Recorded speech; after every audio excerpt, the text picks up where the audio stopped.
पहला सवाल ये है कि भारत की पहली ग्रैंड मास्टर भाइयों की जोड़ी बनी है।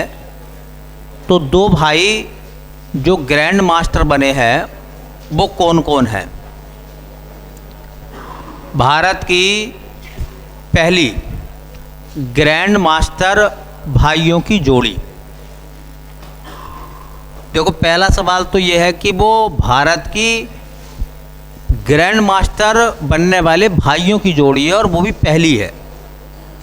तो सवाल की वैल्यू जो है और ज़्यादा बढ़ जाती है कि दो भाई जो ग्रैंड मास्टर बने हैं पहली बार, वो कौन कौन है। और मोहर लगा दीजिए, 24 के लिए ये सवाल आना चाहिए। 2024 में एसएससी को ये सवाल पूछना होगा क्योंकि इम्पोर्टेंट है ये।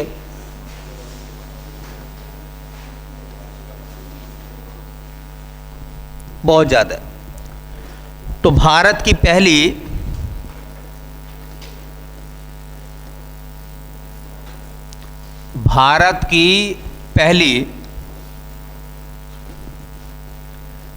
ग्रैंड मास्टर भाइयों की जोड़ी।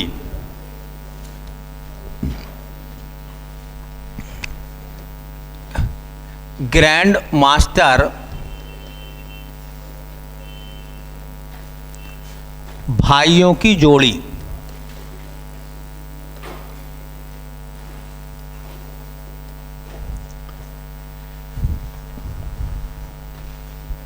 तो दो भाई जो कि ग्रैंड मास्टर बने, तो उनके नाम क्या क्या है? भाइयों की जोड़ी बनी है तो दोनों भाई वो कौन कौन है जो ग्रैंड मास्टर बने हैं? ठीक है, उनमें एक नाम आता बेटा विशाख एनआर। बड़े भाई का नाम है विशाख एनआर और दूसरे जो भाई हैं छोटे भाई, उनका नाम है विघ्नेश एनआर। उनका नाम है विघ्नेश एनआर।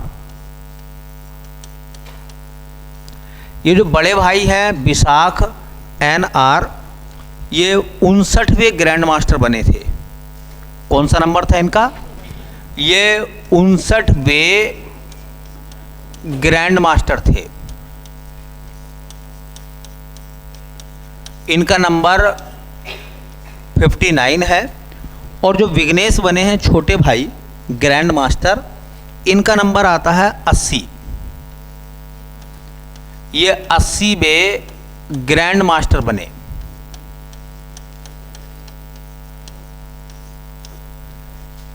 ये 80वें ग्रैंड मास्टर बने। तो इस तरह से दो भाई जो ग्रैंड मास्टर बने, उनके नाम आपको याद रखने पड़ेंगे। विघ्नेश एनआर और विशाख एनआर। विघ्नेश और विशाख ये दोनों भाई हैं और ये भारत की पहली ऐसी जोड़ी है जो ग्रैंड मास्टर बनी है। ठीक है, तो मैंने हेडिंग में नाम दिया भी है कि भारत की पहली ग्रैंड मास्टर भाइयों की जोड़ी कौन सी है? विशाख और विघ्नेश। ठीक है, विशाख और विघ्नेश। और याद रखें, ये दोनों भाई जो है वो जिस स्टेट को बिलोंग करते हैं वो है तमिलनाडु। कहाँ के हैं? तमिलनाडु के। तमिलनाडु राज्य से बिलोंग करते हैं। और ये जो ग्रैंड मास्टर की उपाधि होती है, ये किस खेल में दी जाती है? शतरंज में। ठीक है, तो ग्रैंड मास्टर की उपाधि, ये जो ग्रैंड मास्टर की उपाधि है,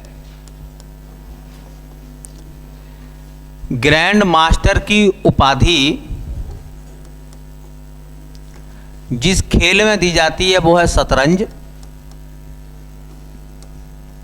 चेस कहते हैं अंग्रेजी में, चेस कहते हैं ना अंग्रेजी में। आपको पता है कि हाथी, घोड़ा, राजा, वजीर, ये जो शब्द हैं ये किस खेल में इस्तेमाल होते हैं? तो शतरंज में इस्तेमाल होते हैं। ठीक है, ये सब के सब नाम कहाँ इस्तेमाल होते हैं? शतरंज में इस्तेमाल होते हैं। हाथी, घोड़ा, वजीर, राजा, है ना, ये शतरंज के नाम हैं। ठीक है, अच्छा देखो, अगर हम बात करें एक नाम की, तो भारत के पहले ग्रैंड मास्टर कौन थे? भारत के प्रथम ग्रैंड मास्टर, भारत की तरफ से जो पहले ग्रैंड मास्टर बने उनका नाम था विश्वनाथ आनंद। विश्वनाथ आनंद पहले ग्रैंड मास्टर बने, विश्वनाथ आनंद। ठीक है, वो भारत के पहले ग्रैंड मास्टर थे। ये शतरंज जैसे खेल जो हैं बहुत पुराने हैं, है ना। चौपड़ कहते थे एक ज़माने में, महाभारत काल में। ठीक है, महाभारत काल में उसको क्या बोला गया था? चौपड़ बोला गया था शतरंज को। अच्छा देखो, शतरंज जो है ना वो अपने आप में एक अलग खेल है ना। अब तुमने देखा होगा चौकोर खाने बने हुए होते हैं और उस पर लोग बैठे हैं और शतरंज खेल रहे हैं, और कई कई मिनट वो सोचते रहते हैं। अच्छा, उनके जो दर्शक हैं वो ये सोच रहे होंगे यार ये क्या सोच रहा है। अच्छा, वो क्या सोच रहा है उसे खुद नहीं पता है, कौन सी चाल चलनी चाहिए। शतरंज माइंड का खेल है। वैसे सभी खेल माइंड से खेले जाते हैं, ठीक है, लेकिन शतरंज जो है वो शुद्ध माइंड का खेल है। तो थोड़ा सा याद रखें कि इससे सवाल बन जाएगा कि भारत में दो भाइयों की पहली जोड़ी जो ग्रैंड मास्टर बनी है उनका नाम है विशाख और विघ्नेश। ठीक है, चलिए इसके बाद में हम बात करते हैं एक और इम्पोर्टेंट सवाल की, और वो इम्पोर्टेंट सवाल ये है कि कनक रेले का निधन हो गया है। कनक रेले का निधन।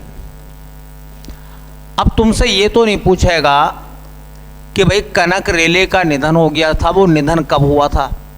भाई उस निधन में मतलब उसके निधन की डेट क्या है, ऐसा कोई सवाल आज तक एसएससी ने नहीं पूछा।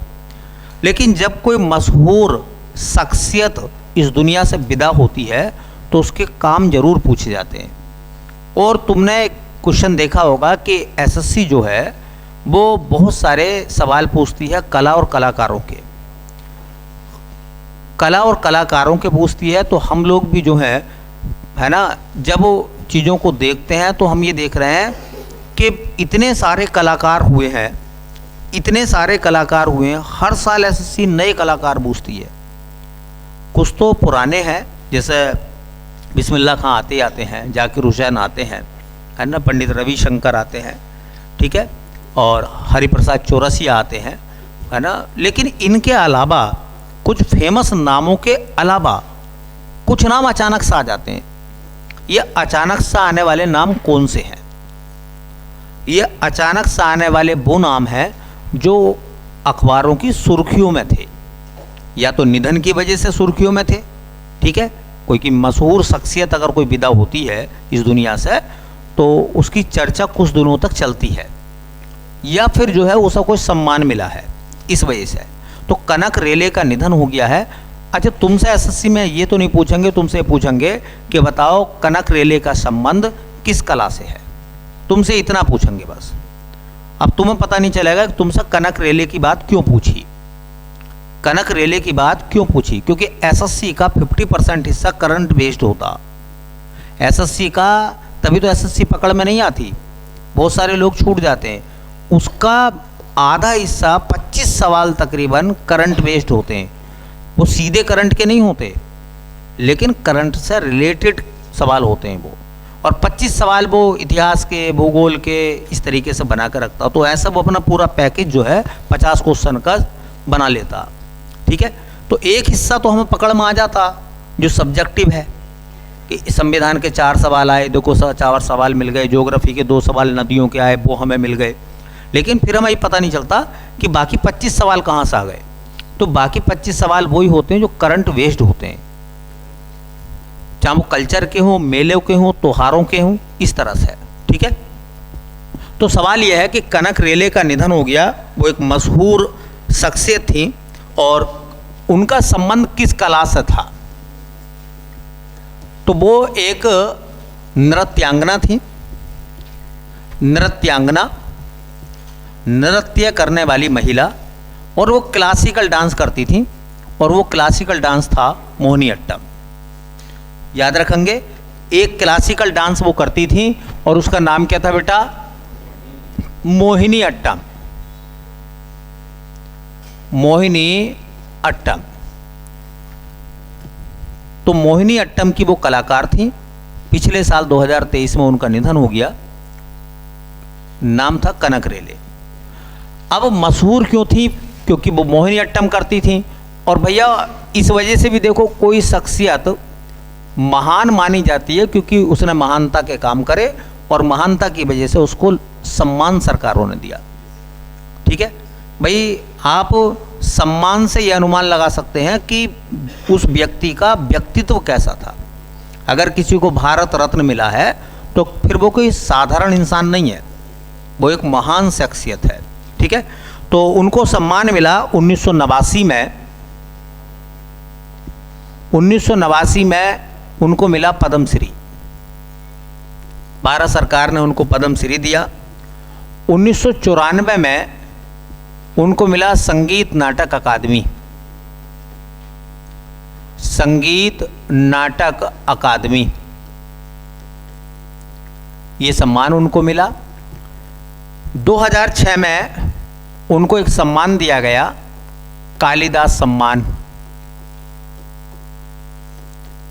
कालिदास सम्मान मध्य प्रदेश की सरकार देती है, और तानसेन सम्मान भी मध्य प्रदेश की सरकार देती है। और सन 2013 में भारत सरकार ने उनको पद्म भूषण का सम्मान दिया। पद्म भूषण का सम्मान दिया। तो कनक रेले का निधन हो गया है, और आपको उससे सवाल बना के चलने हैं। मेरी नज़र में एक सवाल तो बहुत ही इम्पोर्टेंट है कि कनक रेले का संबंध किस कला से है। तो वो एक नृत्यांगना थी, मतलब एक डांसर थी, और डांस वो कौन सा करती थी? मोहिनीअट्टम। और मोहिनीअट्टम कहाँ का क्लासिकल है? केरल का क्लासिकल है। ठीक है, उनको सम्मान कभी कभी ना, जब किसी का निधन होता है तो वैसा रेयर केस है, आप ये कह सकते हैं कि 5-10% सवाल बन जाता है कि उनको पद्म भूषण कब मिला था। ऐसा सवाल कभी कभी एसएससी ज़्यादा गुस्से में होती है तो बना देती है। हाँ, कि लो अच्छा तुमसे पूछूं मैं। ठीक है, चलिए एक सवाल है,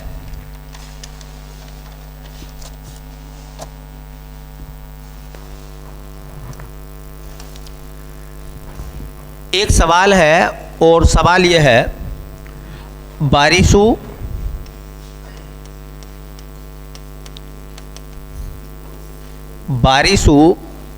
कन्नड़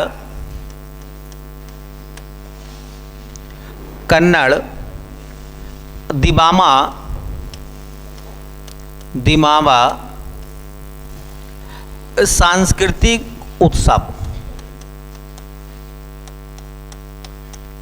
सांस्कृतिक उत्सव का आयोजन हुआ है। अच्छा, वो इतना पूछेगा सिर्फ आपसे कि बताइए भैया, बारिशु कन्नड़ दिमावा सांस्कृतिक उत्सव का आयोजन हुआ है कहाँ? कन्नड़ से तो बात समझ में थोड़ी बहुत आ रही होगी कि कर्नाटक का है, लेकिन वो तुमसे ये पूछेगा कि प्रधानमंत्री नरेंद्र मोदी ने बारिशु कन्नड़ दिमावा सांस्कृतिक उत्सव का उद्घाटन करा कहाँ पर? कहाँ पर करा होगा? अच्छा, कोई लॉजिक लगाओ, कहाँ पर करा होगा? कुछ गैस लगाओ, क्या हो सकता आंसर? अपनी तरफ से क्या आंसर लगाओगे? तो कर्नाटक, मतलब बंगलोर, पहला ऑप्शन। दूसरा ऑप्शन लिखा हुआ है दिल्ली। तीसरा ऑप्शन लिखा हुआ है नागपुर। चौथा ऑप्शन लिखा हुआ है मैसूर। कहाँ पर इसका आयोजन हुआ है? ठीक है, तो देखिए ये जो फेस्टिवल मनाया गया है, इस फेस्टिवल की इम्पोर्टेंट बात तो ये भी है कि इस फेस्टिवल का उद्घाटन जो है खुद प्रधानमंत्री नरेंद्र मोदी ने किया। तो इसका उद्घाटन हुआ पीएम नरेंद्र मोदी द्वारा। ठीक है, और जहां पर इसका आयोजन हुआ तो इसका आयोजन हुआ है नई दिल्ली में। कहाँ हुआ है? ये सवाल ना इसी बेस पर पूछा जाएगा, क्योंकि आपको पता है ना फेस्टिवल पूछे जाते हैं, उत्सव आते हैं। कुछ उत्सव तो ऐसे होते हैं जो हमारे धार्मिक हैं, जैसे त्योहार हो गए हमारे, होली, दिवाली, ईद, वैसाखी, है ना, इस तरह के। कुछ होते हैं जनजातियों के फेस्टिवल, और कुछ सरकार जिनका आयोजन करती है। तो सरकारों ने जिनके आयोजन करे हैं वो भी इम्पोर्टेंट है। अब तुम डायरी खोलोगे तो देखोगे कि यार ये फेस्टिवल कहाँ आयोजित हुआ होगा। ठीक है, तो ये कहाँ है? इसको आयोजित करने का उद्देश्य क्या था सरकार का? क्यों ये आयोजित किया गया? तो कर्नाटक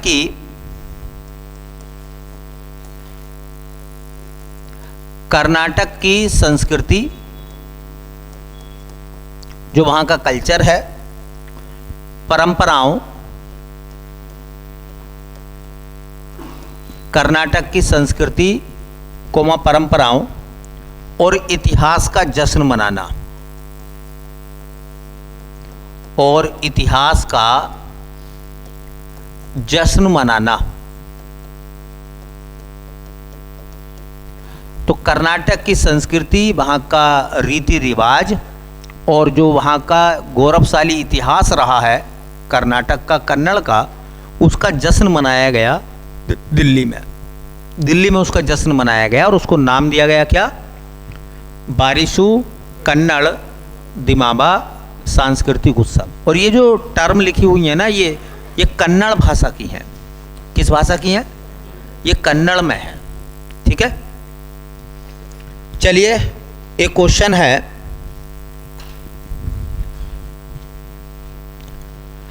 अगला सवाल है। एक बुक आई, एक किताब लिखी गई, उस किताब का नाम था Modi shaping a global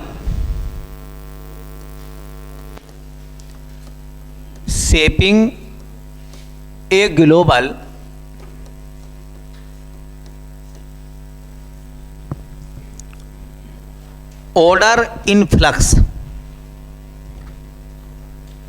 order in flux, ये एक बुक है। क्या है ये? एक किताब है, प्रधानमंत्री नरेंद्र मोदी पर आधारित है। और मैं आपको बता दूं, किताबें जो हैं 3 तरह से पॉपुलर मानी जाती हैं। एक तो इस वजह से कि वो किस व्यक्ति के व्यक्तित्व पर लिखी गई है। अगर वो व्यक्ति महान है तो किताब के आने की पूरी संभावना है, पहला सवाल। दूसरा सवाल यह है कि उस किताब को लिखने वाला कौन है, उसका लेखक। अगर वो महान है तो फिर उसकी किताब के आने की संभावना बन जाएगी। ठीक है, ये 2 चीज़ें हम लोग देखते हैं कि क्या चीज़ इम्पोर्टेंट है। बाकी तो दुनिया में कुछ ना कुछ लोग लिख रहे हैं, वरना किताबें तो रोज़ाना कहीं ना कहीं हर दिन कोई ना कोई किताब आती है। हमें इसीलिए तो तैयार करनी है कि वो फेमस किताबें हमारी ठीक ठाक हो जाए। तो ये जो बुक है ना, ये किताब है, और इस किताब को किसने लिखा है? देखो, जिस व्यक्ति के व्यक्तित्व पर ये किताब लिखी गई है वो भारतीय प्रधानमंत्री नरेंद्र मोदी हैं। ठीक है, 2023 में वो दुनिया के टॉप लीडर की फहरिस्त में पहले नंबर पर थे, वर्ल्ड में पहला नंबर लीडरशिप के मामले में। ठीक है। दूसरा सवाल यह है कि इसको लिखा है हमारे विदेश मंत्री एस जयशंकर ने। एस जयशंकर जो हमारे फॉरेन मिनिस्टर हैं, एस जयशंकर, उनके द्वारा इस किताब को लिखा गया। और तीसरा सवाल, इस किताब को जो लॉन्च करा, विमोचन इसका जो करा, वो करा बीजेपी के पूर्व राष्ट्रीय अध्यक्ष जेपी नड्डा ने। जेपी नड्डा ने।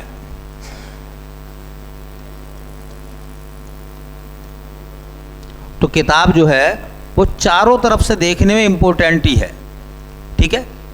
हाँ, क्योंकि जिस आदमी ने लिखा वो फॉरेन मिनिस्टर हैं और एम्बेसडर रह चुके हैं, ठीक है, एस जयशंकर, उन्हें विदेशी अनुभव बहुत ज़्यादा है। तो वो कह रहे हैं कि shaping a global order in flux, कह रहे हैं कि ग्लोबल का जो एक ऑर्डर है उसकी शेप जो है, हाँ, उसका जो फ्लक्स है वो मोदी की तरफ है, ठीक है। तो किताब भी पूछी जा सकती है, इम्पोर्टेंट है। एक और कलाकार जिनका निधन हुआ है, उनका नाम है, एक कलाकार हैं, उनका नाम था भागवत बलिपा। भागवत बलिपा नारायण भागवत।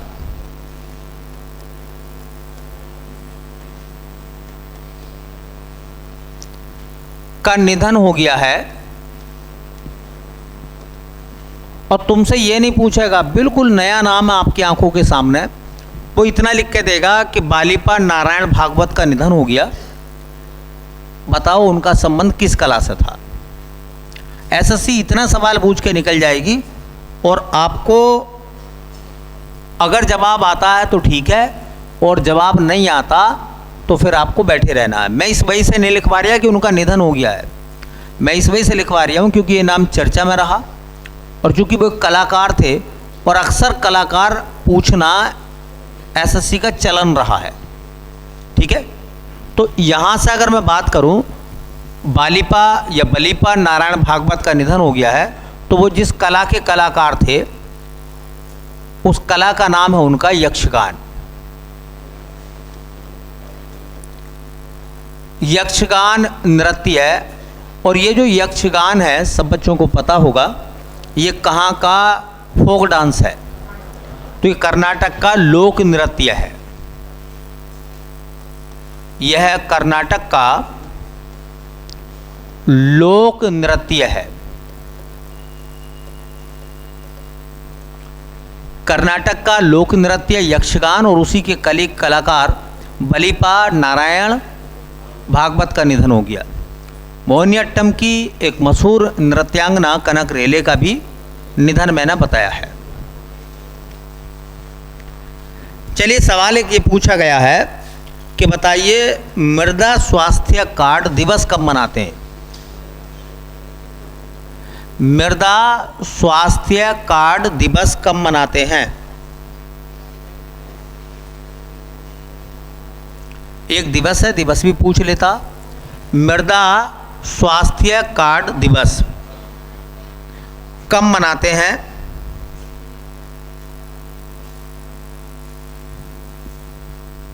तो एक योजना आई थी, देखो योजनाएं भी पीछे से पूछ लेता, ठीक है। तो एक योजना है, और इस योजना का नाम था मृदा एक योजना का नाम है मृदा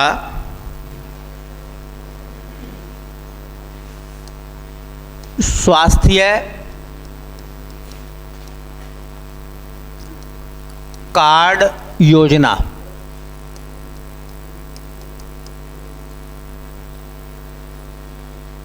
मृदा स्वास्थ्य कार्ड योजना, इस योजना को शुरू किया गया था।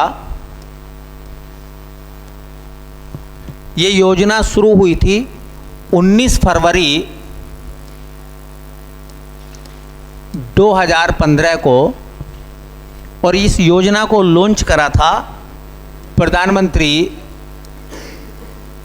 नरेंद्र मोदी ने।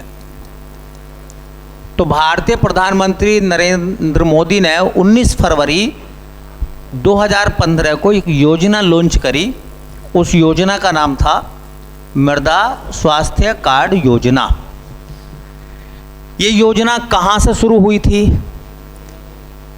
किस स्थान से इस योजना को शुरू किया गया था? तो जगह का नाम था सूरतगढ़। ये सूरत नहीं है गुजरात का, ये सूरतगढ़ है, और ये सूरतगढ़ है राजस्थान का। राजस्थान के सूरतगढ़ से उन्होंने एक योजना शुरू करी जिसका नाम था मृदा स्वास्थ्य कार्ड योजना। देखिए, इसका एक आदर्श वाक्य उन्होंने बताया था, और इसका एक आदर्श वाक्य था कि स्वस्थ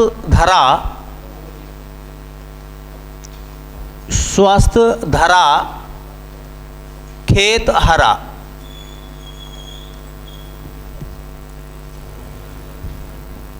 चूंकि ये 19 फरवरी को लॉन्च हुई थी योजना, इसलिए हर साल जो है वो मृदा स्वास्थ्य कार्ड दिवस मनाया जाता है। हर साल मनाते हैं हम 19 फरवरी को। तो ये एक दिवस है, डे है एक। ये पूछ लेंगे कब मनाया जाता है, तो 19 फरवरी को। अब क्या होता है, देखिए चीज़ें जो होती हैं वो हमारे हाथ से ही ख़राब होती हैं, और हमें पता भी नहीं चलता कि चीज़ें कब खराब हो गई। पहले लोग जैविक खेती करते थे, तो जैविक खेती में क्या होता था, लोग देसी खाद का इस्तेमाल करते थे। वो घर का कूड़ा करकट कूड़ी पर डाला, वो गल गया, और उसी गले हुए खाद को उठाकर वो खेतों में डाल देते थे। और खेतों में खाद जो होता था वो एक बार ही पड़ता था, एक फसल के लिए। 6 महीने का एक बार और 6 महीने का अगली बार। उस समय पशुपालन बहुत बड़े पैमाने पर होता था। हर घर में 2, 4, 5, 10 पशु होते थे। कुछ बड़े घर ऐसे होते थे, बड़ा घर जो होता है जिसके पास ज़्यादा ज़मीन होती है, उनके पास 10-10 पशु भी होते थे। कुछ दुधारू होते थे और कुछ पशु जो हैं वो खेती में काम करने वाले होते थे। तो वो सब पशुओं का जो मलमूत्र था उससे खाद बनाकर खेतों में डालते थे। समय बदला और ऑर्गेनिक खेती जो है वो स्टार्ट हो गई। ऑर्गेनिक खेती का मतलब था कि देसी खाद का इस्तेमाल ना करके रासायनिक खाद का और रासायनिक कीटनाशकों का बड़े पैमाने पर इस्तेमाल होना शुरू हो गया। अब लोग जो हैं वो कूड़ी का खाद नहीं डालना चाहते, वो उस मिट्टी में जो केमिकल वाला खाद है और प्लस दवाइयाँ वो लगा रहे हैं। इससे क्या हो रहा है, इससे सोइल की जो हेल्थ है, मिट्टी का जो स्वास्थ्य है वो प्रभावित हो रहा है, खराब हो रहा है। हमने इतना यूरिया डाल दिया कि जितने की आवश्यकता नहीं है। अब सुनो, कोई दिक्कत सामने आई, उठाए खाद का कट्टा लेकर हम खेत पे चले गए, है ना, और फिर हमने यूरिया डाल दिया। वो पौधा यूरिया की उल्टी कर रहा 2.5 घंटे से, है। वो कह रहा अरे भैया फिर क्यों लिया यार, मैं मेरी जान बड़ी मुश्किल से बची है। मिट्टी जो है, हाँ, वो उससे परेशान है और आप फिर भी उसका इस्तेमाल कर रहे हैं। इससे मिट्टी का जब स्वास्थ्य खराब होगा तो देखिए मिट्टी उस विष को उगलना शुरू कर देगी, क्योंकि जितना वो सहन करेगी कर लेगी, और जो उससे सहन नहीं होगा उसका इस्तेमाल करना बंद कर देगी, और वो फिर वो पौधों में आ जाएगा, नहीं आ जाएगा। तो जितना केमिकल हम लोगों ने लगाया है अब वो सब कहाँ आ गया है, पौधों में तो आ रहा है, नहीं आ रहा। और वो पौधों में आके फसल को, खेती की जो फसल है, खाने पीने के जो पदार्थ हैं उन्हें विषैला बना रहा है।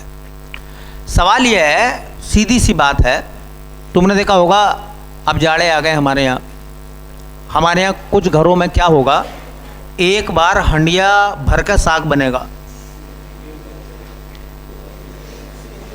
हफ्ते भर भी चल सकता है, ठीक है। तो सुबह को साग, दोपहर में साग, शाम को फिर साग, सुबह को उठे तो फिर साग है, दोपहर में फिर साग। एक्चुअल में इतना साग हमने खा लिया कि हमारा बॉडी ओडर प्लांट का हो गया। हाँ, बॉडी ओडर प्लांट वाला हो गया, ह्यूमन का बचा ही नहीं। तो सवाल यह है कि एक देखिए, ये मेडिकल साइंस में कहा गया है, क्या होता, किसी चीज़ के आदी मत बनिए। अगर किसी चीज़ के आप आदी बन जाएंगे तो उसके साइड इफ़ेक्ट शुरू हो जाएंगे। जैसा कि मान लीजिए आप फ्रूट खाते हैं, तो अब तुमने देखा होगा हम वो चीज़ तब खाते हैं जब वो सस्ती होती है? आम जिस समय सस्ता होता है हम खूब आम खा रहे होते हैं, नहीं खा रहे होते। सेब सस्ता है तो खूब सेब खा रहे हैं। मेडिकल साइंस में कहा गया है कि हर फ्रूट में अलग पोषक तत्व हो सकते हैं। हमारी बॉडी को पोषक तत्वों का एक लेवल रखना है, संतुलन रखना है। इसलिए आप किसी चीज़ के आदी ना बने। आप जो है उनको क्या करें, मिक्सअप करके खाएं, ताकि बॉडी के अंदर उन तत्वों का संतुलन रहे। शरीर के अंदर जिस तत्व की मात्रा बढ़ जाएगी वो नुकसान देगा, वो चीज़ नुकसान देगी आपको। जिसकी कमी हो जाएगी वो भी नुकसान देगी। तो इसलिए क्या करना जरूरी है, बैलेंस। ऐसी मिट्टी के अंदर किन किन तत्वों की कमी है वो तत्व मिट्टी को दिए जाएं, तो मिट्टी का स्वास्थ्य अच्छा रहेगा। अच्छा, जिनकी कमी नहीं है, जिनकी अधिकता हो रही है, आप वो भी लौट देते हैं ज़मीन में जाकर। अच्छा, जिनकी कमी है वो और कम होते चले जा रहे हैं। तो साइड इफ़ेक्ट के दो स्तर हो गए, एक तो चीज़ बढ़ रही है खूब और एक बहुत तेज़ी से घट रही है। तो मिट्टी का जो स्वास्थ्य है वो कैसा हो जाएगा, खराब हो जाएगा। इससे उत्पादन पर भी असर पड़ेगा। इसलिए कहा जाता है कि हर 2 साल में मिट्टी की जांच कराते हैं। कितने साल में? 2 साल के लिए कार्ड मिलता है आपको। जैसा आप मिट्टी की जांच कराओगे इस योजना के तहत, तो आपको मृदा स्वास्थ्य कार्ड मिलेगा और उसमें लिखा हुआ होगा कि इस मिट्टी में आपको किन किन तत्वों को मिट्टी के अंदर मिलाना है। उसी के आधार पर आप चलते रहिए। ये मिट्टी जो है, सोइल जो है, उसका स्वास्थ्य उत्तम होगा।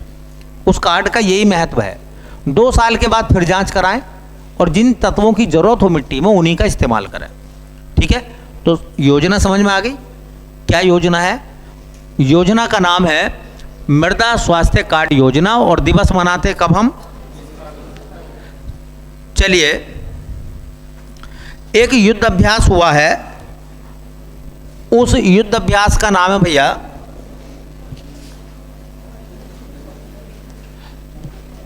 दस्तलिक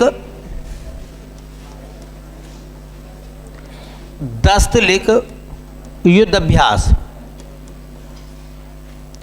और ये युद्ध अभ्यास 2023 वाला है।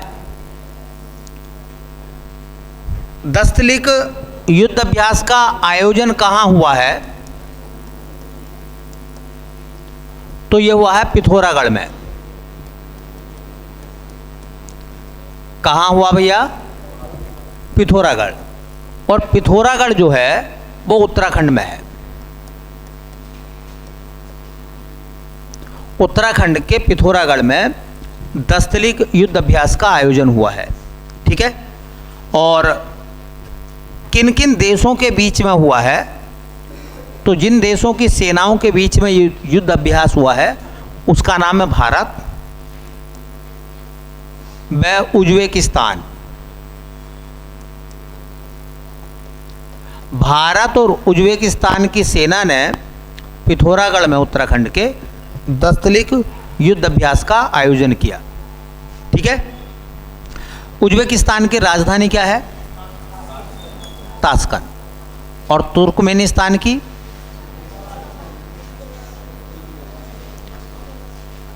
तुर्कमेनिस्तान की अशखाबाद।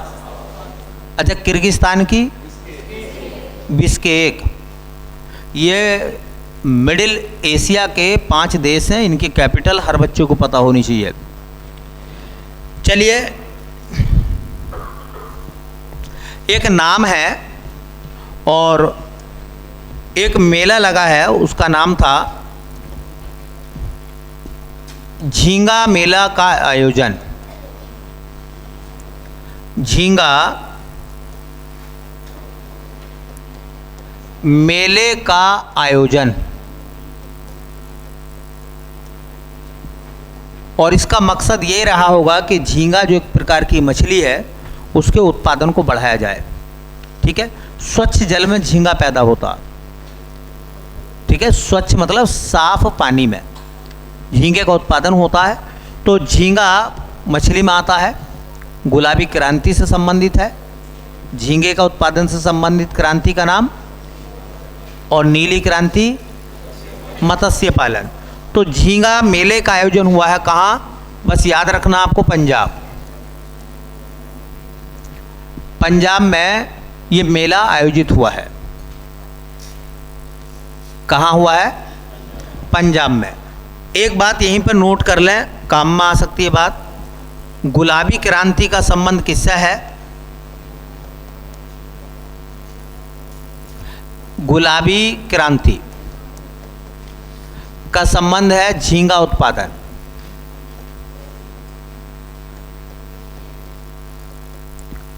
और नीली क्रांति का संबंध, नीली क्रांति का संबंध है बेटा मत्स्य उत्पादन। मत्स्य उत्पादन।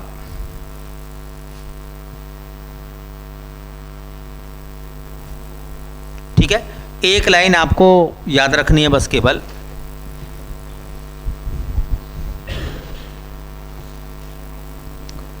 एक सवाल है,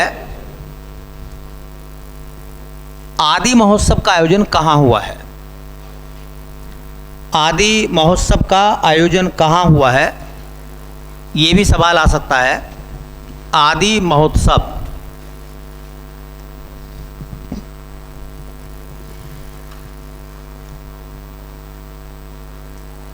आदि महोत्सव का आयोजन। तो भैया एक महोत्सव है जिसका नाम है आदि महोत्सव।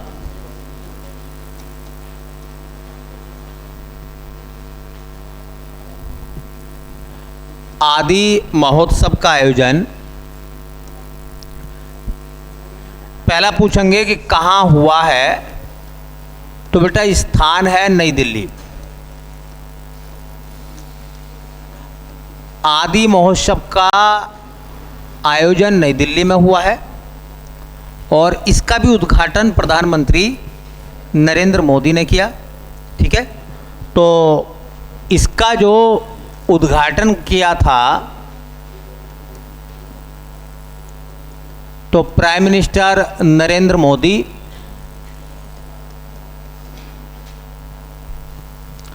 और ये जो आदि फेस्टिवल था इसका संबंध किससे था? आदि महोत्सव का संबंध किससे था? तो भैया ये संबंध रहा इसका, देखिए, आदिवासी समुदाय से।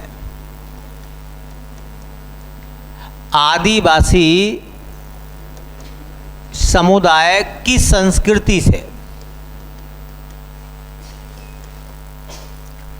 आदिवासी समुदाय की संस्कृति के लिए जो फेस्टिवल मनाया गया उसका नाम क्या था भैया? आदि महोत्सव। आदि महोत्सव कहाँ का है? नई दिल्ली का। ठीक है, एक युद्ध अभ्यास हुआ है, उसका नाम है तरकश। क्या नाम है? तरकश युद्ध अभ्यास। तरकश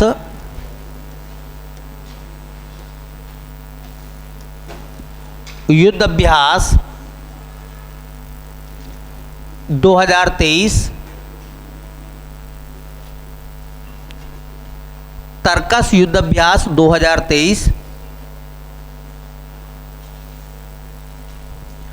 इस युद्ध अभ्यास का आयोजन कहाँ हुआ है? तो इसका आयोजन हुआ है भैया चेन्नई में। चेन्नई मतलब तमिलनाडु।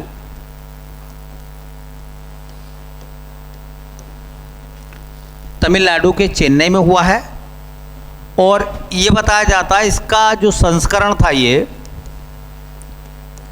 वो था ये 6वां, छठा संस्करण है इसका ये तर्कस का। और किन किन देशों के बीच में हुआ है, तो एक तो अपना देश है भारत व यूएसए। भारत और अमेरिका की सेनाओं के बीच में तर्कस युद्ध अभ्यास का आयोजन कहाँ हुआ? चेन्नई में। तर्कस युद्ध अभ्यास का आयोजन कहाँ हुआ? और दस्तलिक कहाँ हुआ है? दस्तलिक बोलो, पिथौरागढ़। पिथौरागढ़ में धर्म गार्जियन, अरे जापान में, जापान में हुआ था। ये सब नाम एक दिन का काम नहीं है। आप धीरे धीरे इनको याद क्यों नहीं करते? आप इनको याद करो तभी तो एक बेहतर आपकी तैयारी मानी जाएगी फिर। ठीक है, बेहतर तैयारी आपकी बेटा तभी मानी जाएगी जब आपको लिखी हुई चीज़ें या जिन पर चर्चा कर ली गई है वो सब याद होनी चाहिए। ठीक है, ये जो कंपटीशन है ये लंबे अंतर का कंपटीशन नहीं होता। यहाँ एक दो सवालों का फ़र्क होता बस। ठीक है, 1 या 2 सवालों में फैसले हो जाते हैं कि सिलेक्शन होगा या नहीं होगा। चलिए, 12वां विश्व हिंदी सम्मेलन 2023। 12वां विश्व हिंदी सम्मेलन, विश्व हिंदी सम्मेलन ये 2023 में हुआ है। 12वां विश्व हिंदी सम्मेलन 2023।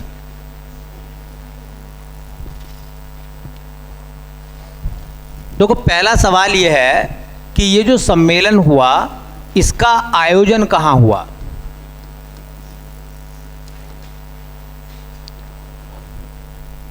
बारहवां विश्व हिंदी सम्मेलन इसका आयोजन कहाँ हुआ है?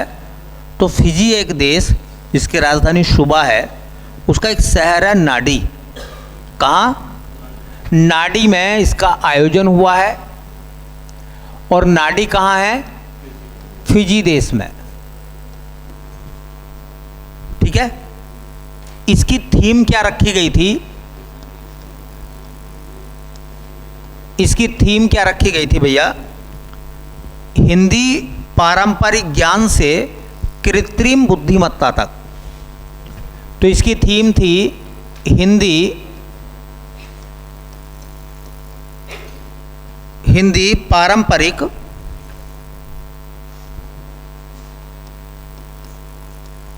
पारंपरिक ज्ञान से कृत्रिम बुद्धिमत्ता तक।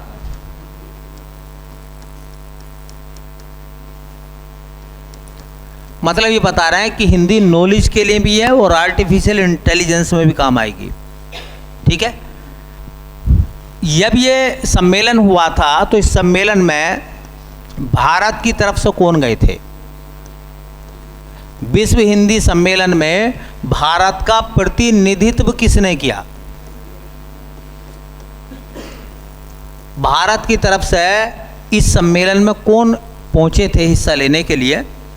तो हमारे विदेश मंत्री एस जयशंकर। तो भारत का प्रतिनिधित्व किया किसने? एस जयशंकर ने। 2 बातें आप लोगों को पता होंगी भी, रिवीजन करा देते हैं। एक है राष्ट्रीय हिंदी दिवस। राष्ट्रीय हिंदी दिवस कब मनाया जाता है? 14 सितंबर को। और एक होता विश्व हिंदी दिवस। विश्व हिंदी दिवस कब मनाते हैं बेटा? 10 जनवरी को हर साल। एक चीज़ और नोट करनी है, यहाँ से आ सकता सवाल, क्योंकि एसएससी करंट से उठ के सीधी स्टार्ट में चली जाती है। पहला विश्व हिंदी सम्मेलन कब हुआ था? प्रथम विश्व हिंदी सम्मेलन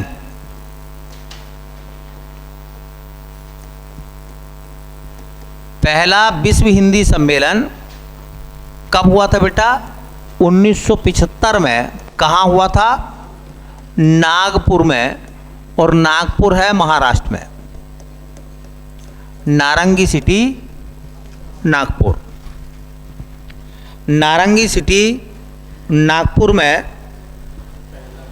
पहला विश्व हिंदी सम्मेलन हुआ, और इस तरह से 1975 से 2023 में 12वां हुआ है। ठीक है, नाडी में हुआ है, और नाडी कहाँ है? फिजी में है।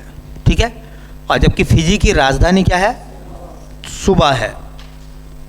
और भारत की तरफ से पहुंचे थे हिस्सा लेने के लिए एस जयशंकर। चलिए, एक अच्छा सवाल है, यूनेस्को शांति पुरस्कार 2023। यूनेस्को ने शांति पुरस्कार दिया 2023 का किसको? इंपॉर्टेंट सवाल है। यूनेस्को शांति पुरस्कार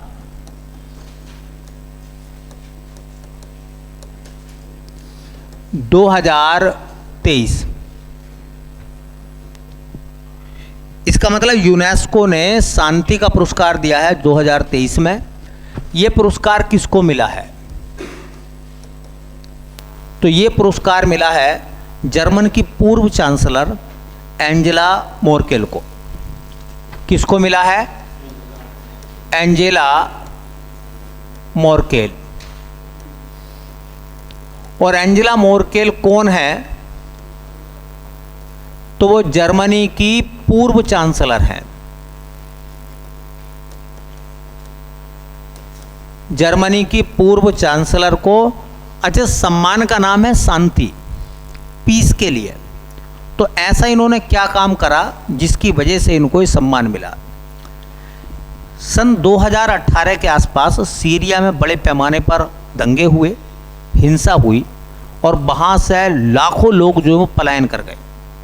हर मुल्क ने, जो सीरिया के आसपास देश थे, उन्होंने अपने दरवाजे बंद कर लिए कि हम रिफ्यूजी को जगह नहीं देंगे।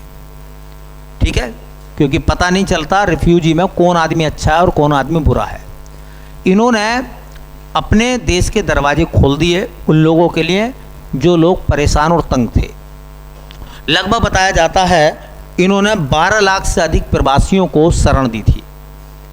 12 लाख से ज़्यादा लोगों को जर्मन में शरण दी। देखिए, शरण देना कोई बड़ी बात नहीं है, लेकिन उसको मेंटेन भी करना है, क्योंकि जब एक लोग लंबा सफ़र तय करके आते हैं तो बीमार होते हैं, उनकी मेडिसिन, उनके रहने का ठिकाना, भाई कहाँ बिठाओगे उनको, है उनके खाने की व्यवस्था। भाई रिफ्यूजी अपने साथ कुछ भी नहीं लेकर आता, कुछ होता थोड़ी उसके पास में, वो टायर्ड होता, थका हुआ होता, बीमार होता है। तो ह्यूमैनिटी के लिए इन्होंने बहुत बड़ा कदम उठाया एंजेला मोर्केल ने, और इसी वजह से 2023 में उनको सम्मान दिया गया। ठीक है, कौन सा? तो ऐसा इन्होंने क्या काम करा था? तो क्या काम करा था भैया? 12 लाख से अधिक प्रवासियों का स्वागत करा था। 12 लाख से अधिक शरणार्थियों का स्वागत। और ये बड़ा मुश्किल काम होता है इन सब चीज़ों को मेंटेन करना, क्योंकि विपक्ष भी आलोचना करता है सरकारों की। तो क्या जर्मनी में विपक्ष नहीं होगा? हर जगह होता विपक्ष तो।